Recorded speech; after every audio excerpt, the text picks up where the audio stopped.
Thank you for tuning in to Mr. Cliff's Toy Shop. On today's review, we take a look at the Mezco Justice League Batman Tactical Suit. Today, I'll be reviewing this figure in 6 categories: accessories, articulation, design, is it essential to your collection, functionality, and price. Once all scores are totaled, I'll be giving you my opinion if this figure is a pass or a purchase. So you receive 5 clip wires, different in size. They range from long to medium to small. So right now we're looking at the longest wire. So for this, you're able to use this to clip on his cape. The portion at the end here will plug into this part of the base, and you're able to get Batman's cape in some dynamic poses. Something that I may not use, but it is cool that it came along with him. You also receive 3 batarangs, painted in a chrome color. Let's see if I can get that to focus a little better than this. Okay, so I had to do some rearranging of the light, but this shows much better. You receive 2 or 3 smoke bombs. It's not a lot of detail, all done in one color. You receive 2 pair of his goggles, and from what I can tell, both pair are identical.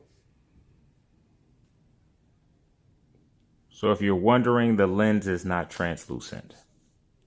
So you receive this piece. I am not sure what it is. My guess would be that it's a closed grappling hook.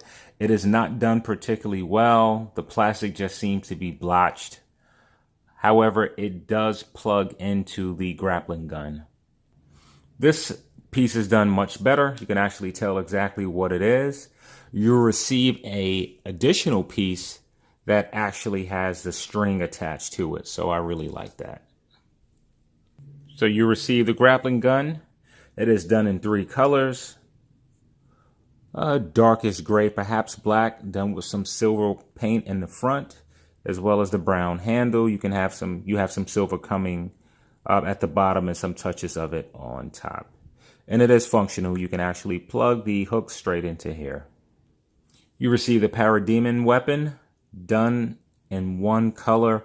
I would have liked the variety of some wash or additional paint. Having some areas that were done black would have just helped to break up the mold and have some of the effects, some of the sculpt work stand out, because it's actually a lot of sculpt work on this weapon and it looks great.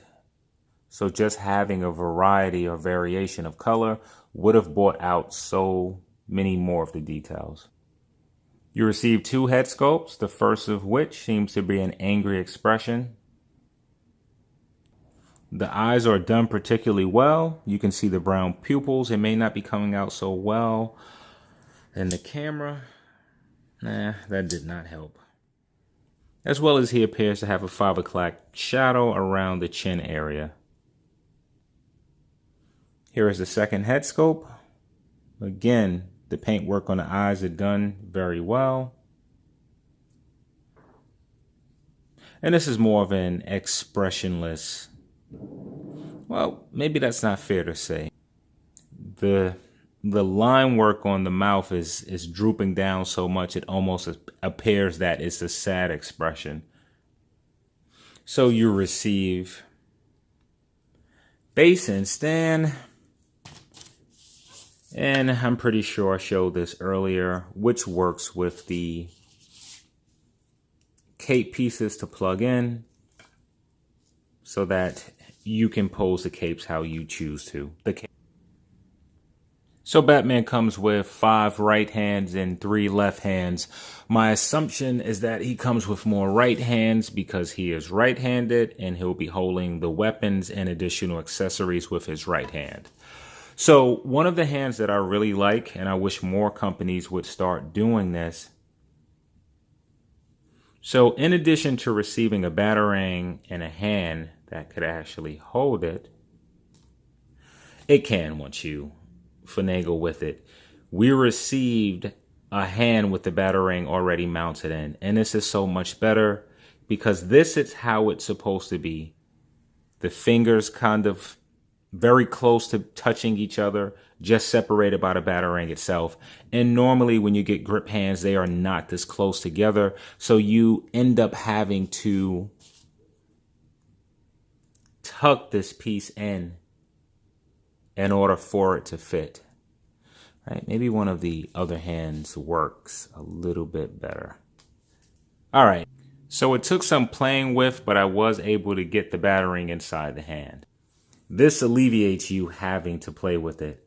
And so figuring out how much Batman should come with is no easy task. No matter what you get, you can always get more. So it is clear looking at the accessories here that Batman does not come with all his utility belt has to offer. With that said, he does come with a lot and some neat accessories. So you have some options to how to display his cape. I will not be taking the time or effort to put that together, but it is cool to have it. You receive 2 head sculpts, and I'm glad to say that they are uniquely different. You receive batarang, smoke bombs, grappling guns, and extra hands. I've only seen Justice League once, so I don't remember if Batman had more, exception his Batmobile. So for accessories, I am going to give Batman a 10 out of 10. So for articulation, the head is able to look up about that far. It's able to look all the way down, rotate side to side, and you get a great amount of pivot. The arm is able to come up about that much. There's motion at the shoulder. It does rotate a full 360 even with this material.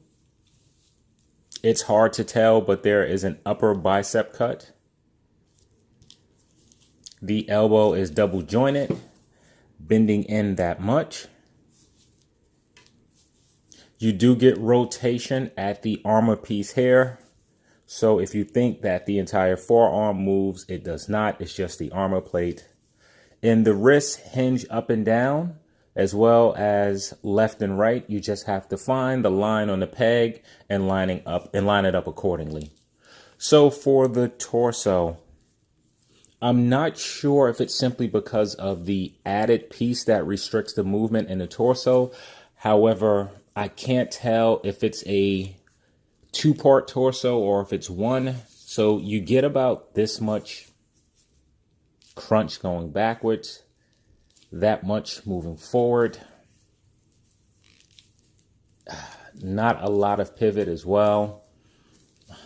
Using or moving the entire body about that much forward, that much backwards. There is rotation at the waist.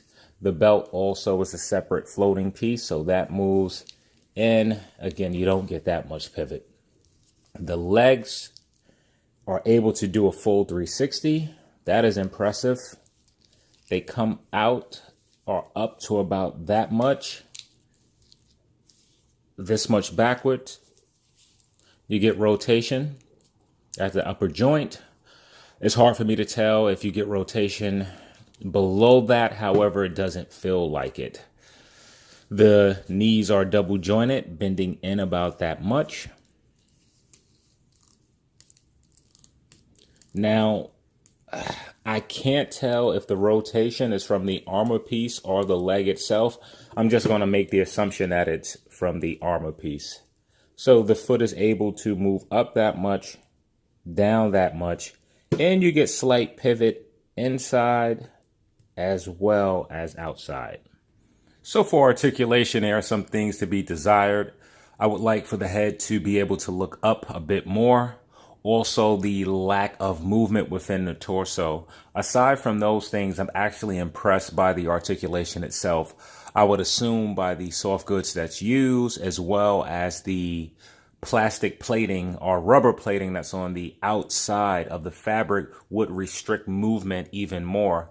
However, in some areas, I'm sure it does, but it doesn't take away the overall movements that Batman are able to get into. So for articulation, I'm going to give Batman a 9 out of 10. So for design, this was a tricky one for me to score. Being completely honest and transparent, when I first picked up the figure, it looked cheap. The more I played with it, I'm going to say it didn't look as cheap. And the reason for that It's the color of the bat suit that was chosen. So it's very easy to identify three separate pieces of this figure. So you see the bat suit underneath, which is this very lightest gray. Then you have the armor pieces, which have a greenish hue to them. So they don't look like armor. It doesn't look like something that's metallic or metal. And then you have the black pieces. So for me, the suit has too many distractions. In addition, the cape looks cheap, not that it is cheap. In addition, the armor has no wash. So there's some great scope work within the armor. There are slashes, there are dents, but it's hard to make out because there's no dry brush or dark paint that's going over it. So aside from the colors that were chosen for this figure, it is close to screen accuracy. This is pretty much how Batman looked in the movie. I am pretty sure there are some differences, however, they're subtle. The utility belt was done exceptionally well, and I like the bronze and or gold knuckle portions on his hands and the toe part of his boots. So while I would have liked if Mezco would have incorporated darker colors and metallic colors, I can't take away from the overall accuracy of the design of the figure, colors aside. So for design, I'm going to give Batman a 7 out of 10. So is this Batman essential to your collection? Normally I start off with, it depends. I'm going to move past that and give you a simple, no, it is not essential to your collection. This is at least the 6th Batman that we've received from Mezco. In addition, we have companies such as Mattel pumping out DC Multiverse. We also have the DC line, what is it called now? DC Essentials. You also have companies such as Bandai, as well as Mafex, pumping out Batman action figures. So it's not crucial that you have to purchase this particular figure. In addition, this figure is based on the movie. So as far as being essential to your collection, I'm going to give Armored Batman not Armored Batman, this is the Tactical Suit. Oh, it's just so many Batmans. I'm going to give Tactical Suit Batman a 3 out of 10. So for functionality, I am thoroughly impressed at the material that they use for Batman. It allows for maximum mobility, and it appears to be very durable. I'm ecstatic that we receive hands that actually have the batarangs attached to them. I like the floating pieces, such as the utility belt and several pieces of the armor that again allows for maximum mobility. And while I won't be using the feature, I do love the wires that come with the cape so that you have more options to how you want to display your Batman. There's a lot to be desired in the ankles. However, where the ankles are lacking, I feel that Mezco has threw in some gems that I'm not going to say makes you forget about the ankles. However, it allows me to add scores in areas to where I reduce points. So for functionality, I'm giving Batman a 10 out of 10. So today is one of those shooting days to where I'm just forgetting to do certain things. So for functionality, he comes with 2 pair of goggles. They simply port into holes on the side of each of his head. So you just place it on his face like so. And then just move the parts to align to the ports on his head. It's pretty simple, maybe not as easy trying to do so on a camera, but there you go. So for pricing, Batman retails for $80. I was able to pick mine up from a local seller, so I did not have to pay for shipping. So is he worth the $80 price tag? Let's look at a few things. Batman comes with some decent accessories, but I must admit I'm not blown away by what we receive. The flip side of that is this material is perhaps one of the best that I've seen for soft goods that are actually fitted to the figure themselves. certain companies need to get in line and start producing such fabrics on their figures so that we can get added articulation like this Batman has. While I like the look of the Batman, I am not pleased with the color choices. What I don't like, however, someone else may like. And perhaps my final decision in this is that I have other options to get Batman. Though he may not be of this quality, I can still throw him in the line and he'll fit in. So with that said, I'm going to say that this Batman is a pass. And for pricing, I'm going to give him a 7 out of 10, which brings that to an overall Cliff score of 54. So I know people are probably saying, wait a minute, how does he have such a high score, but he's a pass? That is certainly a fair question.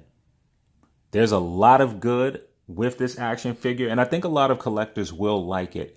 It's just one of the toys that is just not for me. Here's Batman next to Marvel Legends Elektra. And here's Batman next to Mezco Deathstroke, a figure that I've had for at least a year, and this is actually my first time opening it. So thank you for tuning in to Mr. Cliff's Toy Shop. I hope to see you during the next review.